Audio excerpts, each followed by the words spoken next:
যে পদ্মের টিউবারটা দেখছেন এটা হচ্ছে গিয়ে নাম হচ্ছে ফরেনার হোয়াইট। নাম শুনে বোঝা যাচ্ছে সাদা, একেবারে সাদা, ধবধবে সাদা। এটার ফুলের পাপড়িগুলা একটু সিঙ্গেল টাইপের। এটা পুরাতন টিউবার থেকে নতুন করে টিউবার বের হচ্ছে। এটা ব্লুমিং খুবই ভালো। ব্লুমিং বলতে আমরা যেটা বোঝাচ্ছি মানে ফুল ফোটার হার যেটা, এটা খুবই ভালো। এটা ফুল খুব সুন্দর, প্রচুর ফুল দেয় এটা ফরেনার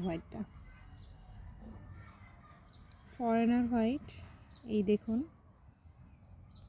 এই পদ্ধতিই দেখেন ছোট ছোট গোলাপি শিকড় নতুন বেরোচ্ছে।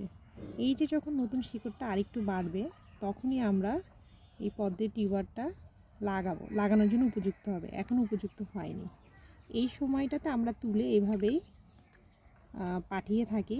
তারপর আপনারা এরকম বালতিতে বা গাবলায় এরকম করে একেবারে ঠিক রোদের এরকম ভাসবে, রোদে রেখে দিতে হবে সারাদিন।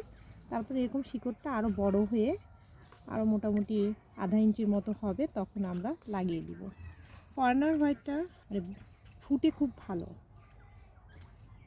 হচ্ছে। আমরা এই পর্যন্ত 2 বছরে এটার ফুটার হারটা খুবই ভালো পেয়েছি। তো যারা 2-1টা পদ্ম করতে চান এবং সাদা পছন্দ, এটা লাগিয়ে দেখতে পারেন। কারণ হচ্ছে যে আমাদের তো খুব বেশি জায়গা নেই, আমরা 2-1টাই করতে পারি। একটু পদ্ম এইটা একটু বড় জায়গায় দিলে ফুলের গাছে খাবারটা ভালো পায়, এবং খাবারটা যখন পায় ও ফুলটা দেয় ভালো। পদ্ম সাধারণত এই টিউবার লাগানোর 35 থেকে 60 দিনের মধ্যে ফুল আসে।